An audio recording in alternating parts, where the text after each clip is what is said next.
Here's a toast to Jake Gibbs, West 6th beer. Old friends we are. Okay. Yeah, in fact, I met Jake before I met my husband. And I met Jake before I met Nene. So I'm new in Lexington. This is probably 37, 38 years ago. And I go to the Good Foods Co-op at the original location way out there on Wood Hill Drive, the small location down there around the back. And I go in and we have a conversation and chat. And he says, yeah, I ride my motorcycle over here, and every now and then I just stop and get a hot dog, just so that I feel like I'm, in line and balanced. And so, a short story, but it was one of my favorite, and the very first time I met Jake. And the story I want to tell is at our wedding, Jake and Anita were there, and Anita just told me that she was kind of the ring bearer. That's right.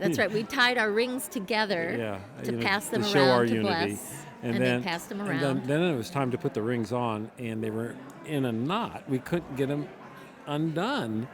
And, what are you going to do? It's kind of a... We're trying to get them taken apart. And Jake stands up and says, I can solve your problem. And he gets out a knife.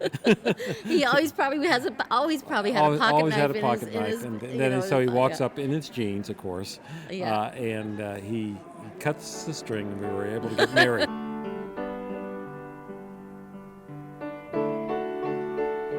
I'm Ryan Stith, former employee at Alfalfa, good friend of the family. I had a pretty good Jake story I wanted to share, which happened to be the best job interview I ever had. I knew Delia, became friends with her, and she told me they needed some people down at Alfalfa. So I walked in, and Jake was like, "Oh, you worked at restaurants?" "Yep." "So, you know Delia?" "Yep." "All right, you're off to a good start." "All right, man, listen, I'm a communist. I don't want to be anybody's boss. So, will you show up to work on time?" "Yeah." "You promise not to steal anything?" "Yeah, I won't steal anything." "All right, come see me tomorrow. Just be here on time." "All right, thanks, Jake." So I worked at Alfalfa for a while, and I had to leave. I ended up going to law school, and when I told Jake why I was leaving, he's like, "Oh man, you're going corporate on me. How are you going to do that?" And he would give me grief every time I would see him. I finally finished, actually, my last encounter with Jake. I saw him at Good Foods Co-op, and I had to stand my ground. I said, "Jake, listen, man, I finished up. I got my license." He's like, "Oh, you still corporate?" I said, "No, I'm practicing immigration law now." And he's like, "Oh, okay." So Jake finally let me back in, working for the working man. So I just wanted to say thanks. I had a lot of good memories at the restaurant, and for all the values that Jake instilled, with his employees, with his family. And to be honest, there's really no greater testament to the man's character as how great the women are that he raised and that he married, and how many people he touched in Lexington. So thank you, Jake. Thank you to the Gibbs family, and God bless.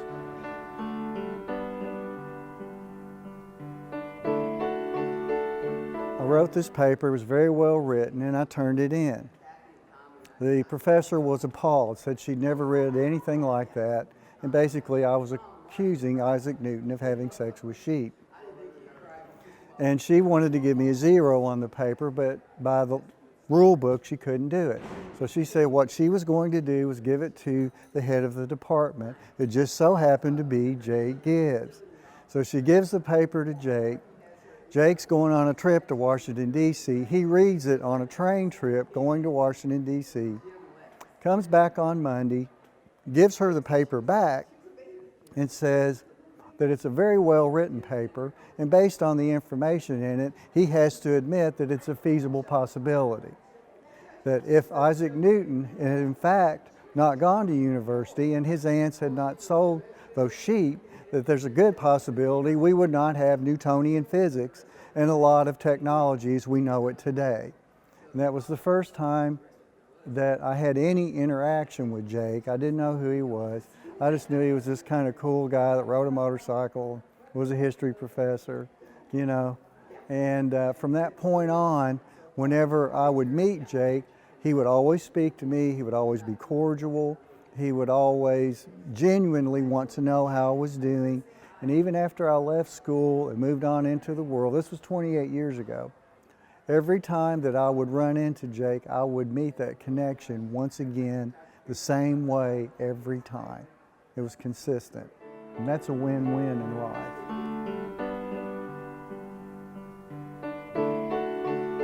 I had just moved to Lexington. I was a single parent, age 32, and decided I had to go back to school. So I started in school as a freshman. I had 3 professors my first semester challenging me to see if I did have a brain. And one of my first professors happened to be Jake. I loved his class, and one day he came in with his hair streaming over his shoulders and he said, "I'm thinking about cutting my hair, but I don't know if I should, so I'm going to take a survey today." So he handed out a yellow notepad with yes and no on the top, and he sent it through all the rows, and people voted whether yes he should cut it or no. And when it came to me, I drew a picture of his face sideways with his hair put back in a ponytail. And I believe that's where his ponytail came from.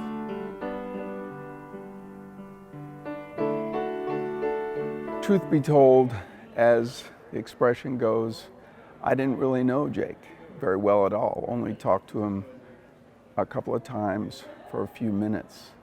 But I know his daughter Delia and Anita a bit. I'm a dad. My daughter's 39. And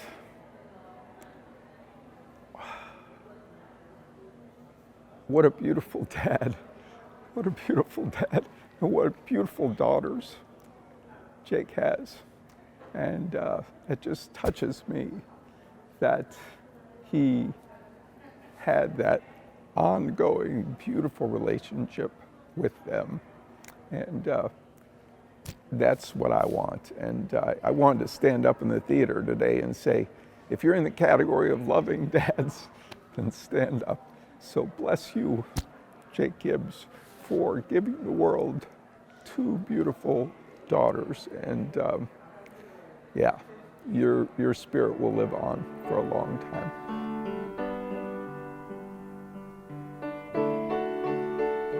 Hi, I just wanted to give a quick story about how Jake really came through for me years ago. I was in my early 20s and I was a late bloomer and had just started college, and he was my history professor. And after class, he was very intimidating when I first met him because he was so brilliant, and I was late to go to college, so I was a little intimidated to be in that environment anyway. And he was the most approachable and laid back kind of fella. So after class we would chat about this, that, and the other. He was always engaged with his students, asking about their lives. And I came into class one day very upset because I had lost my job. I was waiting tables at a local Mexican restaurant and had lost my job. And I said, I was pissed off at the owner of this restaurant. And so I confided in Jake about it and was just like, daggone it. But I had taken another job immediately at a different restaurant that I didn't want to work at, but I had to have a job. And so I was letting him know I was not going to be at class because I had to go for training at this other place. And Jake said, "No, don't go there. Just come to Alfalfa's tomorrow." And I was like, "What? Are you kidding? What?" He said, "Yeah, just come to Alfalfa's tomorrow. We'll find a place for you."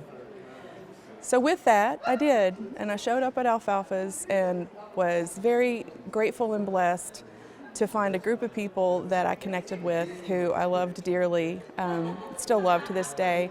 And I was there for 7 years doing a variety of things, waiting tables and just doing whatever.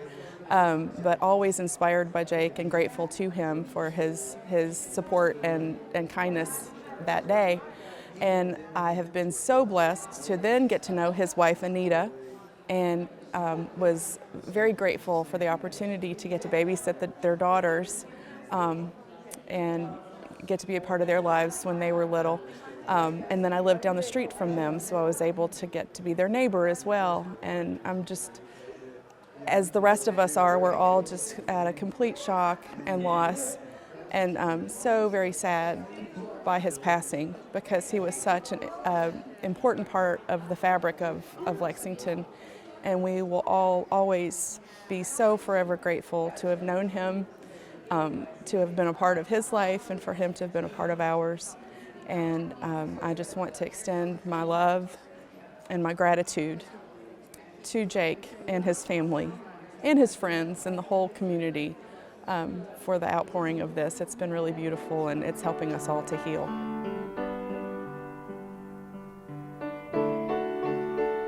So I met Jake in 1983 when I first came to town, and we were both waiting tables at Alfalfa's. And of course, he was notorious. I'm not the only one who says this, because we were together last night, a lot of us. He's notorious for stealing the toast so that his tables, he could get the toast right away to his tables. Because, food is slow coming out of the kitchen, and so you've got to give your customers a little bit of toast first, just to hold them down, and coffee. And then I remember this one day, he took the tray as we were going through the double doors at the old restaurant on Limestone, and he pushed it in my back, just lightly, just to say, come on, hurry up. And I stopped and I said, if you do that one more time, I'm going to throw this over my head at you. But we were really good friends, even though, he was very competitive, even in waiting tables. He thought there was a right way to do things, so. And then I didn't realize he was the one who talked me into joining the Y. He was like, if you're in between apartments and you know what it's like, you can always have a shower and a place to shower, so you should get yourself a Y membership. And so, I've just got so many good memories of him.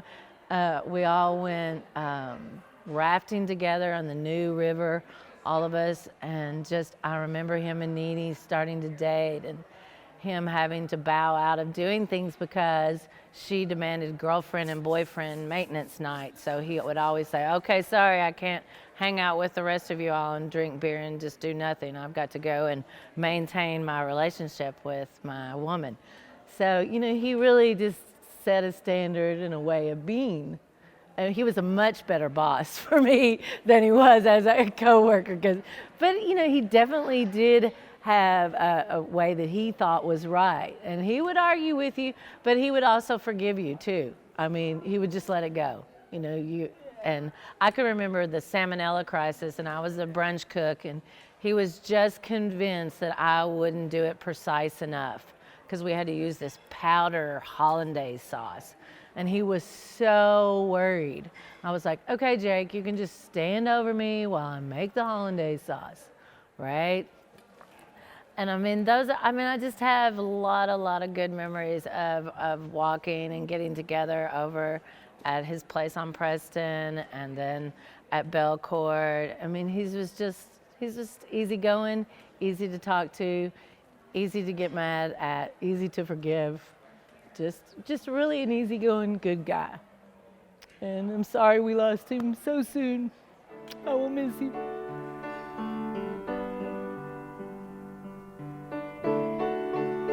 Hello, my condolences to the Gibbs Courtney family. We sure love Jake, and we love you as well. I promise to try to be the type of mentor and leader that Jake was. He got down there and he did the work, whether it was with Trees Lex, which was really important in our community, or having conversations with me about minimum wage over a beer at West 6th Street. Being a mentor means everything, and I will try to pay forward what Jake did. So from being educated about events, about history, and then treating my fellow man like they all have a place at the table and providing everybody opportunity as I possibly become a political leader and help tie this community together through the connective tissue. I love you guys, I support you, and I will try my best to carry on the example that Jake set for us.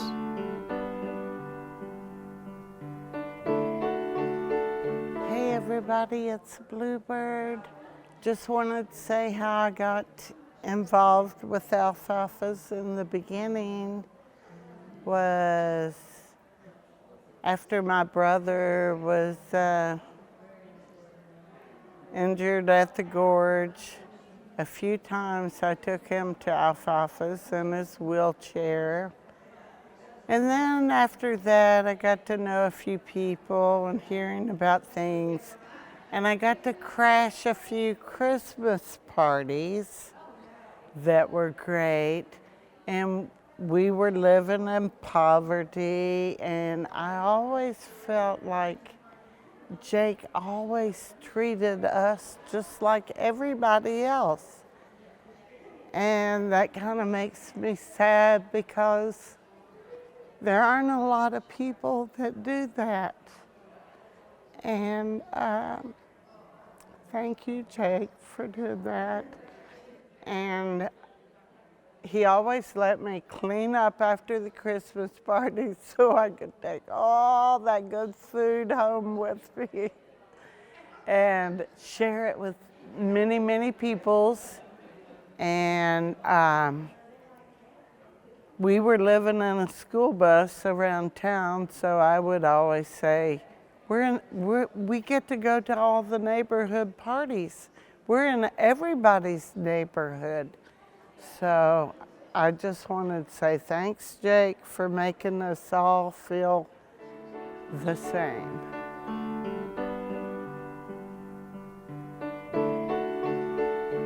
This was not prepared. I wish I thought of putting it together, but I met Jake about 45 years ago when we were students in Brockport, and around then I was also a struggling musician, and I went through many episodes of self-doubt about my talents, and eventually Jake moved to Kentucky, and during one of these periods Jake wrote me a letter. He didn't know about any of this, but he wrote me a letter telling me he'd been listening to my music lately and that it was his favorite music.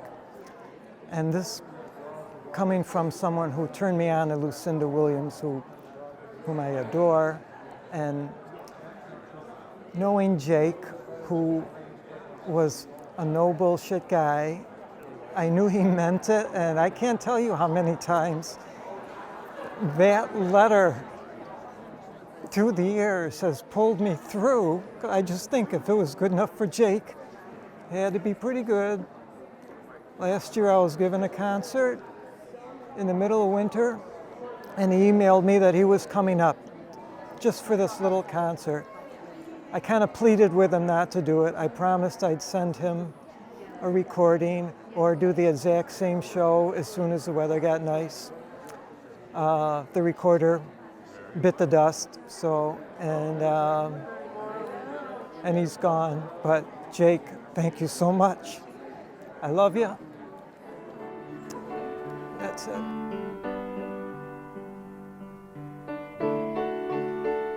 Jake, Nene, and the girls, Delia and Delaney. I don't know what to say in this moment. Jake, you are going to be sorely missed. As a brother-in-law, we never agreed on a lot of issues, except one, getting rid of that dang golf course, Jake. Your town has to do something to get rid of that and make it into a park. But Jake, you will be sorely missed. As a brother-in-law, you were the best. And I'll love you forever, and I'll remember you forever. May God bless you, and may God bless your family. Take care, Jake. Here's to you, buddy.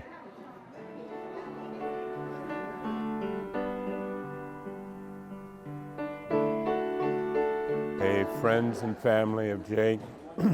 There are many things I think of when I think of Jake, but everybody's got a story. My first encounter with Jake was I was new in town with my family. Although my wife was from here, we'd moved and we were very broke. And as a consequence, we ate a lot of beans and rice at home.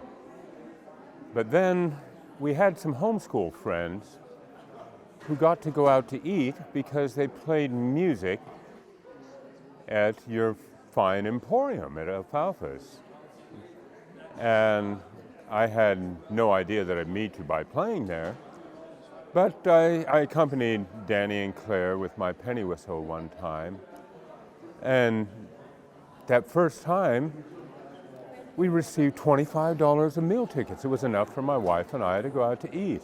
And I met you when I was summoned to the back office.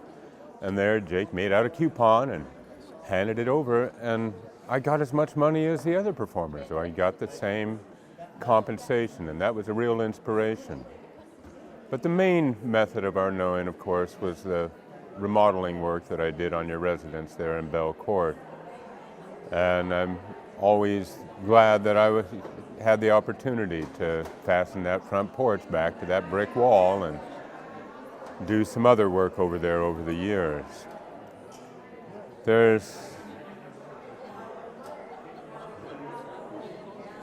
the main thing that I think of with Jake is just the openness and the brotherliness that he had with me. He's about my brother's age, who I'm far distant from in Washington, and I think of the things that I might have had with my brother that I had not, and I see them in you. But as a parting gift, I'm going to sing this one parting song that I sang there at Alfalfa's, and I'll play it on the whistle and then give you a quick song.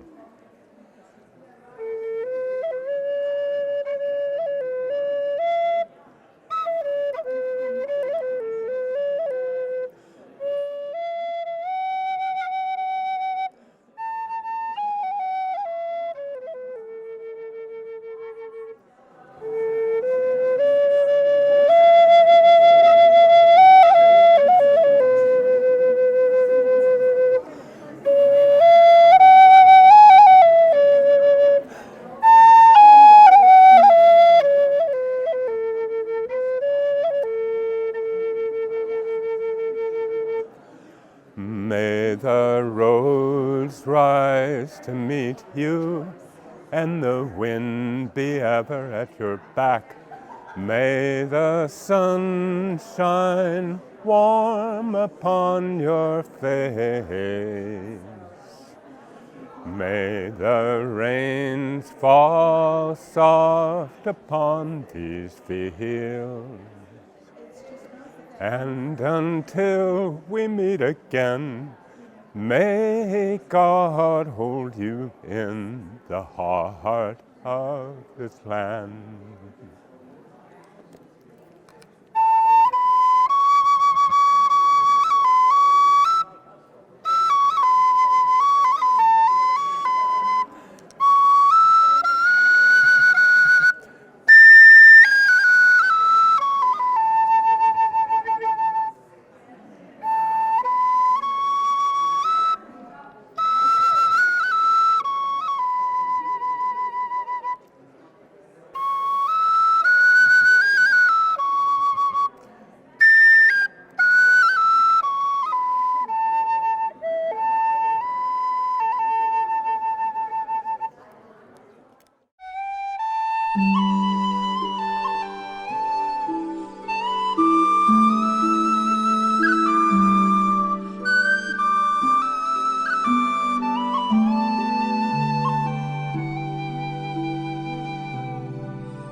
like a drunk in a midnight choir. I have tried in my way to be free, like the worm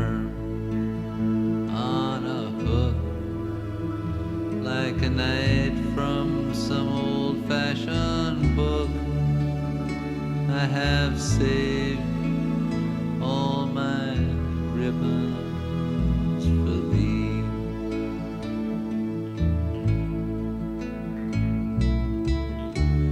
If I have been unkind,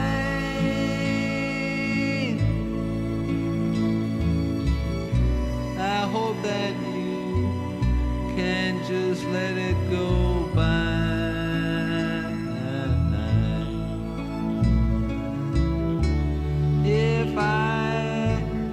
If I have been untrue,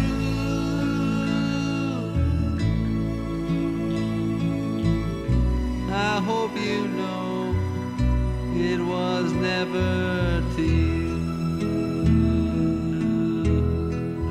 Oh, like a baby stillborn, like a beast with his horn, I have torn everyone who reached out for me.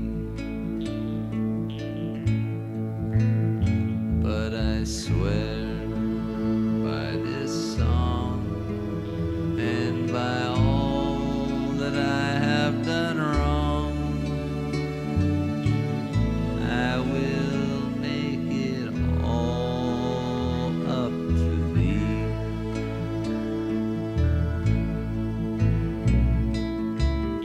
I saw a beggar leaning on his wooden crutch.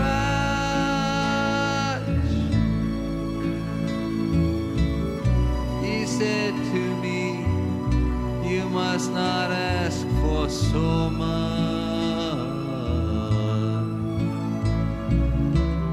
And a pretty woman leaning in her darkened door,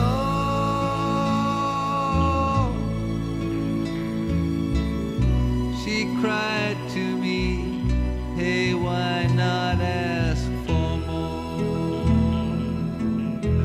Oh, like a bird on the wire, like a drunk in a midnight choir, I have tried in my way to be free.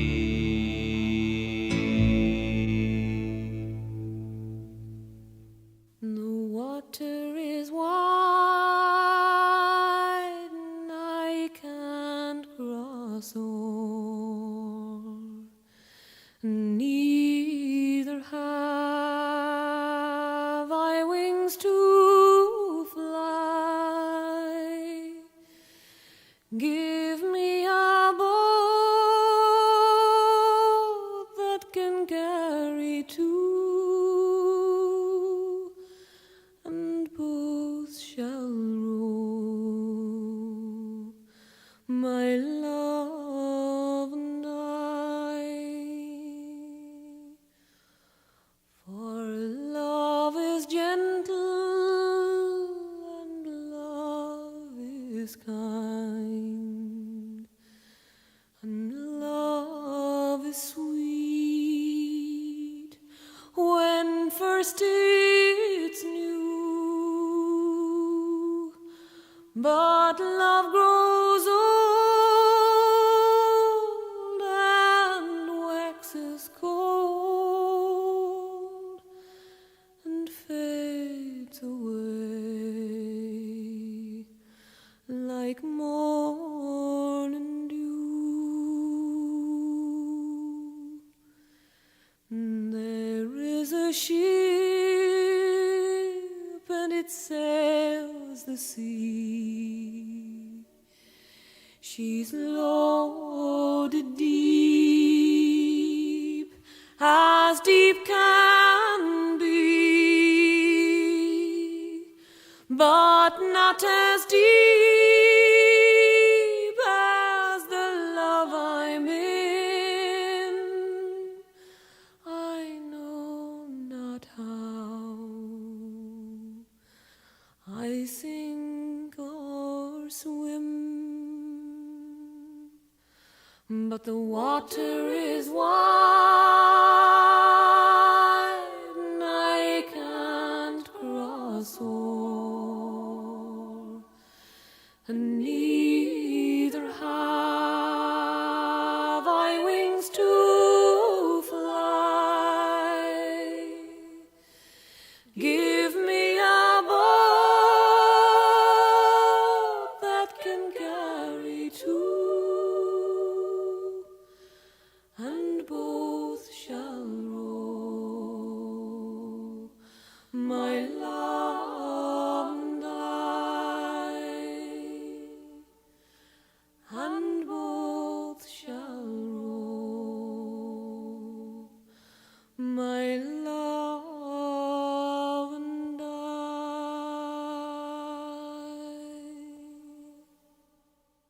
Jennifer slept in her little bed with dreams of her rabbit in her little head.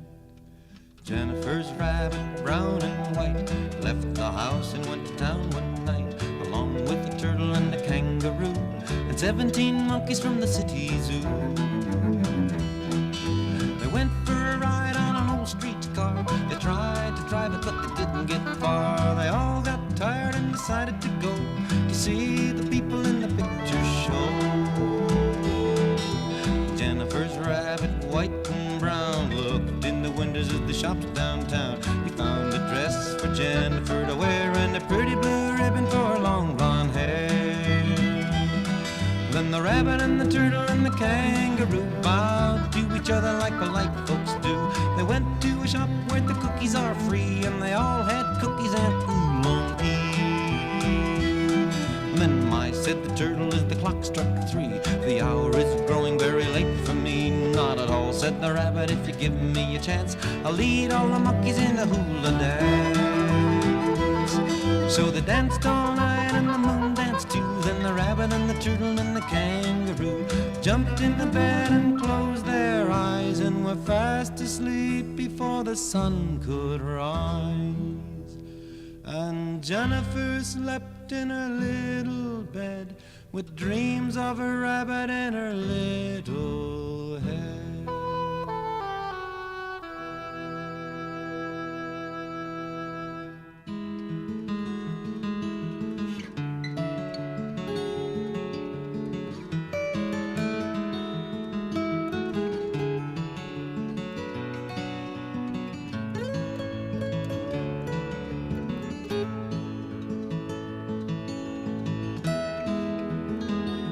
Gate was closing, the sun was falling, her hand was waving me goodbye.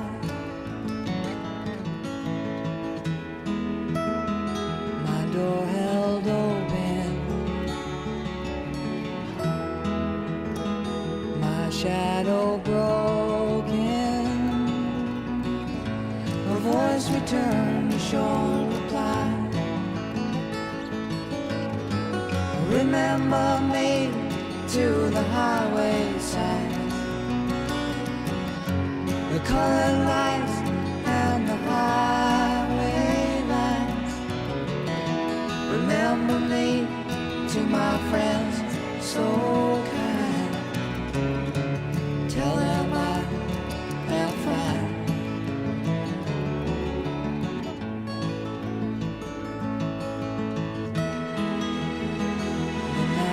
Falling, the moon was calling, a whippoorwill sang out its song.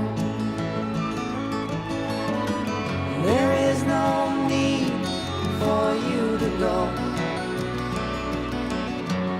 like the seas the wind would blow. It is best now the time moves slow. You know someday she'll know.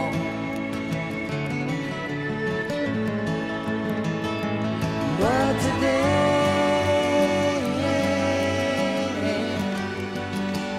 is nearly over now. It's nearly over now. It's nearly gone.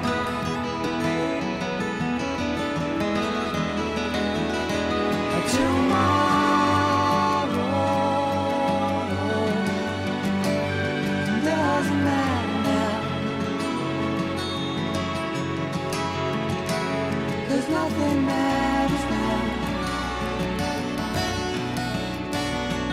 except the dawn.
then slowly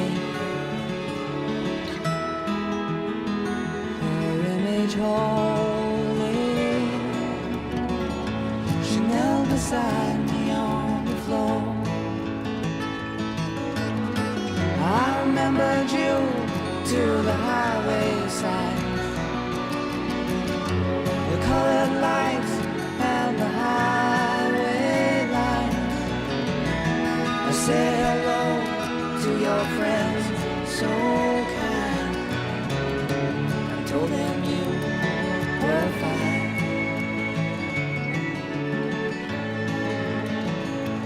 But today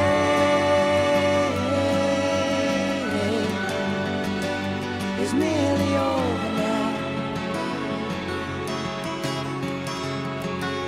It's nearly over now.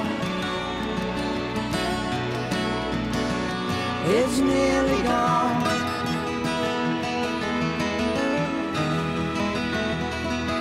Tomorrow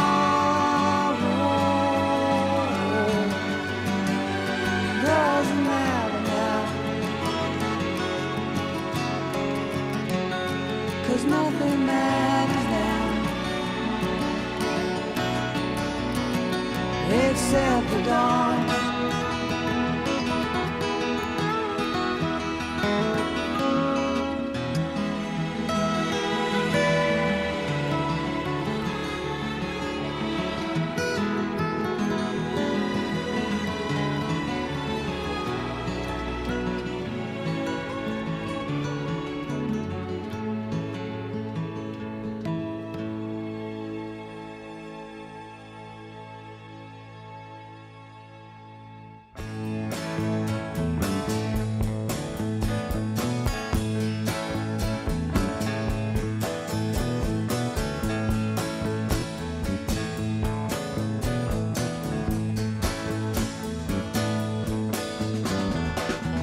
Look out of any window, any morning, any evening, any day. Maybe the sun is shining, birds are winging, no rain is falling from a heavy sky. What do you want me to do for you, to see you through? For this is all a dream we dreamed one afternoon long ago. Walk out of any doorway, feel your way like the day before. Maybe you'll find direction around some corner where it's been waiting to meet you. What do you want me to do? To watch for you while you sleep? Then please don't be surprised when you find me dreaming too.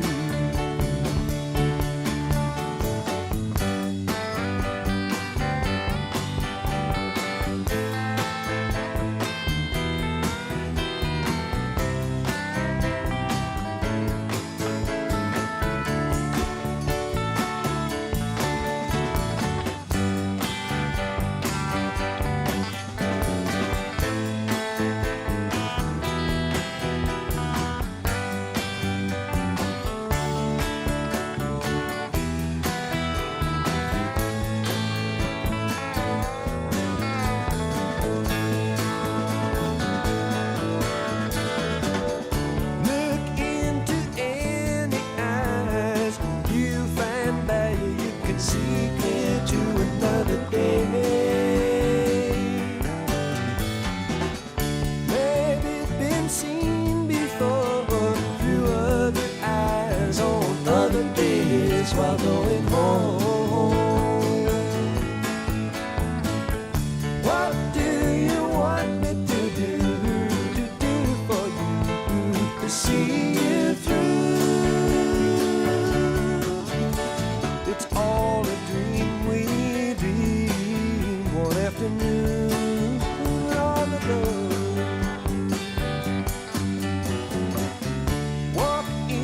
splintered sunlight inch your way through dead dreams to another land. Maybe you're tired and broken, your tongue is twisted with words half spoken and thoughts unclear. What do you want me to do for you, to see you through? A box of rain will ease the pain, and love will see you through. Just a box of rain, wind and water. Believe it if you need it. If you don't, just pass it on. Sun and shower, wind and rain, in and out the window like a moth before a flame.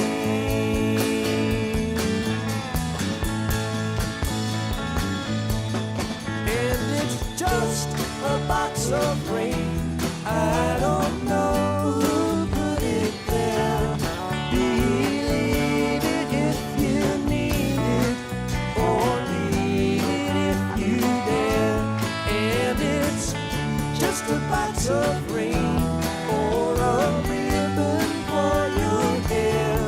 Such a long, long time to be gone, and a short time to be there.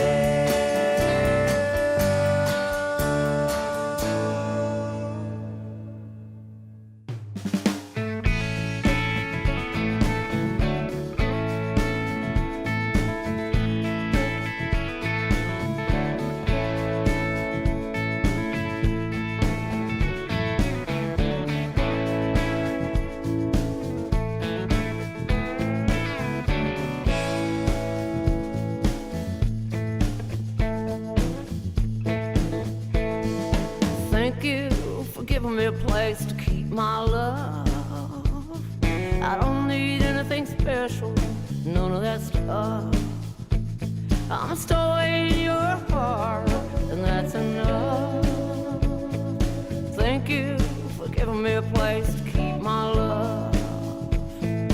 Thank you for giving me a place to close my eyes. You don't have to promise heaven or paradise. I'm a story in your heart, and that's the prize. Thank you for giving me a place to close my eyes.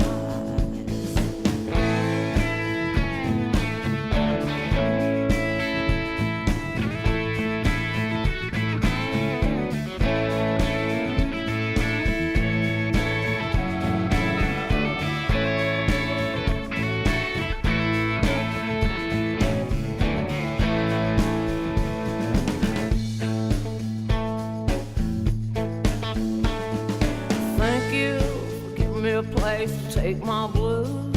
You don't have to say Hail Marys and hallelujah. I'm a story in your heart, and that will do. Thank you for giving me a place to take my blues. Thank you for giving me a place to hang around. You don't have to be an angel or wear a crown. I'm a story in your heart, I won't make a sound. Thank you for giving me a place to hang around.